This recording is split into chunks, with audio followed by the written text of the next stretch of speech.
"I'm going to dump that old hag in the mountains," my son-in-law whispered in my ear during the funeral of my husband, the company CEO.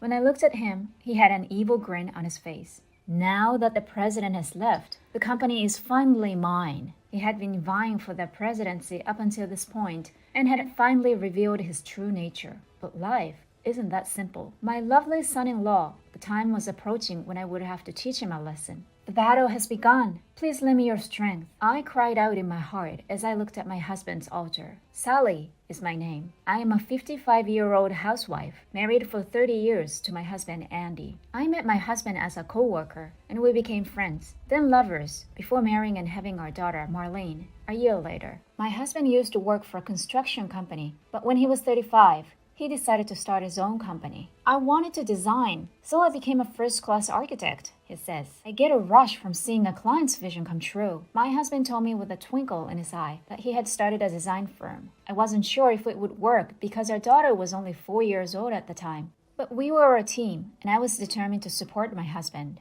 I decided to stand by my husband. "Let us collaborate. I'm in on your dream."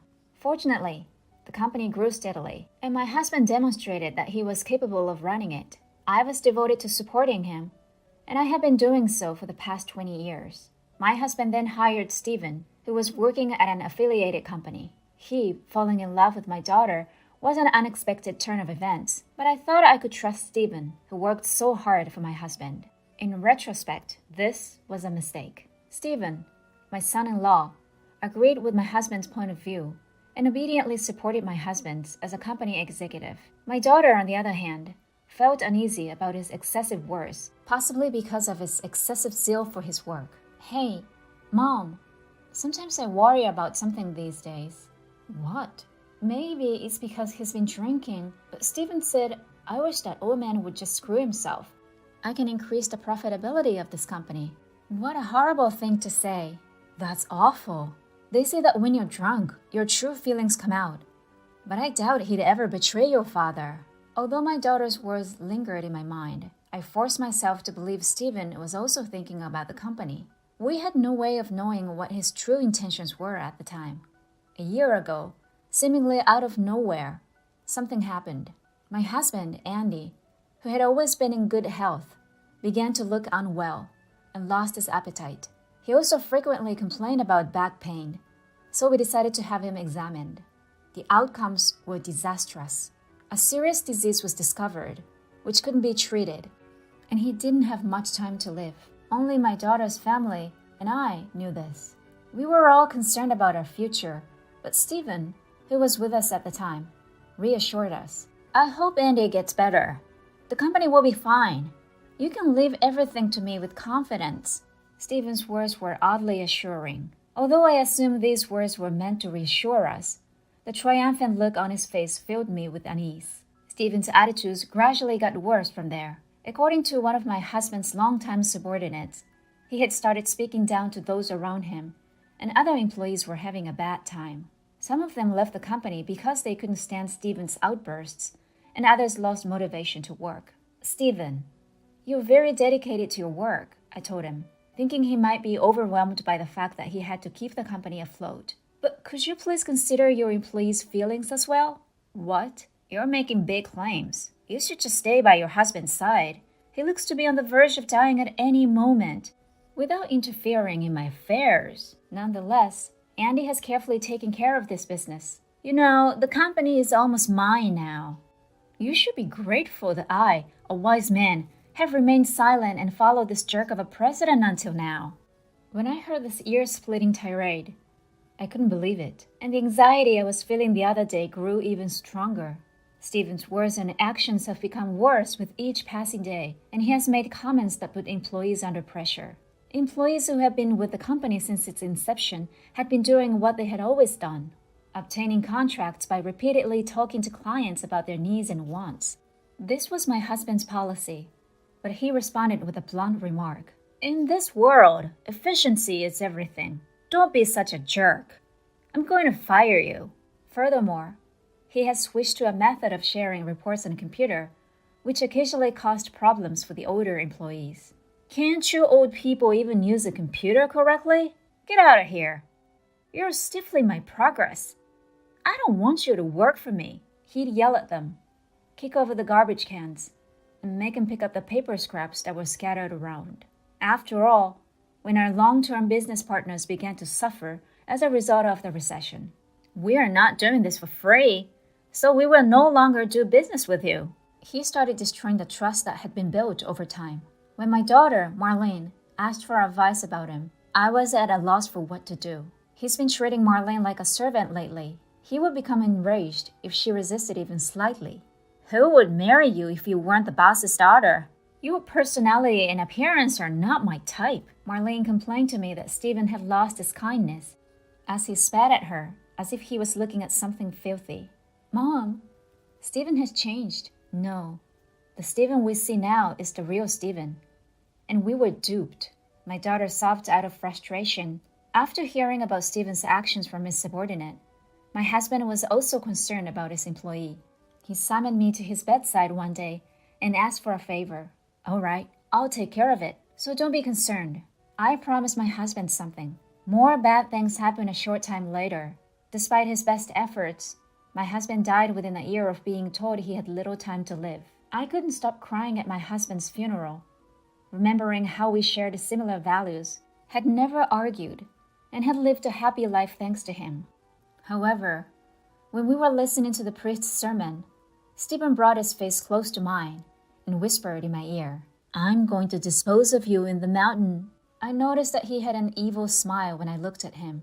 This was Stephen's true nature. He had been on the board of directors since my husband's hospitalization, and now that he was gone, he must have felt secure in his position as president. From now on, I can make the company do whatever I want. I could almost hear his thoughts. Stephen, who has taken the word for granted, has no idea what fate awaits him from now on. I'll be the one to put an end to this. It is now time for me to keep my promise to you. Give me your strength. I looked at my husband's coffin and confirmed my resolve. A shareholders' meeting was called following the funeral. Stephen, the director, arrived late and sat down on a chair in the center of the room with a thump, looking around at everyone. He was startled when he saw me sitting at the same table as him, and his eyes fluttered several times. Why the old hag? I could hear him mumble. I had to hold back my laughter. The next item on the agenda is the removal of Stephen from the board of directors, the moderator said. My son-in-law, who had not heard anything, became terrified. Hey, wait a minute. What are you on about? I didn't hear what you were saying. He tried to stand up so quickly that he almost fell off his chair. And everyone in the room laughed at Stephen's misfortune. In fact, my husband gave me a majority stake in his company several years ago. Whoever owns the most shares has a strong influence over a company. I had exercised that right by requesting that the board of directors call a shareholders meeting. Stephen was aware of the shareholders meeting, but he had no idea it was to discuss this dismissal. How can I be fired without a valid reason? I am the president's son-in-law. It appears that you have been very cold to the employees who have worked for us until now. This will cause the company to lose ground to the competition. That's why, you amateurs, you have no idea what you're talking about. I'm not saying we can't experiment with new approaches. I'm saying we should look after our business partners as well as our employees. The shareholders nodded their heads as they listened to me. They understood and agreed with Andy's ideas about the company. Stephen noticed this, raised his eyes, filling with rage, and yelled at me. Things like that won't lead to the company's profit. Oh, you work solely for your own benefit, not for the benefit of the company, don't you? I know the truth. What are you talking about? Stephen, you're completely out of line. Take a look at this. I held up the internal documents that my late husband had entrusted to me in front of Stephen. Have you been misappropriating company funds for your own personal use? The room erupted at that point, and all eyes were drawn to Stephen. He was agitated, and there was a cold sweat on his brow. How did you find this? It was given to me by Andy. That man had a customer-first policy. But you denied it and attempted to change it, didn't you? That's why he wanted me to bring this up. Damn! It's not fair of you to be snooping around. The company cannot afford to have embezzlers on its payroll. So, who will be the next president? There's nobody else but me. Don't be concerned. My husband has requested that I take over. What? What nonsense are you on about? A novice hag cannot run a business. It's no surprise Stephen said that, because he knows nothing about me. Because the company was still small, it was customary for the company's executives to meet in a home conference room. At these meetings, I always sat next to my husband, the company's president, and voiced my opinions. My husband trusted me because I knew everything about the company's inner workings, even though I didn't let anyone know. However, I had always been in the know, and when my husband transferred the majority shares to me, I assumed that I would eventually pass them to our son-in-law. That would never happen anymore. I'm going to pretend it never happened, I said coldly. Then, realizing his predicament, he flipped out and cried to me, pleading for forgiveness. Please don't let me go. Please accept my apologies for all of my disrespect. I swear I will work for the company for the rest of my life. I'll even return the money I stole. Do you really believe you can get away with it? I intended to use the funds to start a new business. It was not for monetary gain. That's funny. You've given women luxury foreign cars, brand-name goods, and jewelry as gifts. It doesn't sound like you're ready to start a business. Anyway, do you really believe you can start a business with the money you stole? In any case, you've been fired. The cowardly Stephen now brought up the subject of my daughter. If you make me suffer, your little daughter will suffer as well. Is that what you're looking for? Marlene has decided to divorce you, and she should have packed her belongings and left by now. She expressed her dissatisfaction with you. Oh, no. Oh, and I've reported embezzlement to the police, so be ready. Stephen was later removed from the board of directors, and he was arrested and imprisoned for embezzlement. My daughter had abandoned him, leaving him to fend for himself. As the president of a company, I am busy every day, but I am working hard to grow the company my husband left me. I will continue to respect the employees who have served us for many years, and while I will implement new ideas, my philosophy of putting myself in the shoes of the customer will not change. My daughter, who is no longer stressed, greets me with a smile at home. She's still young, and her life is just getting started. I will keep a close eye on her future.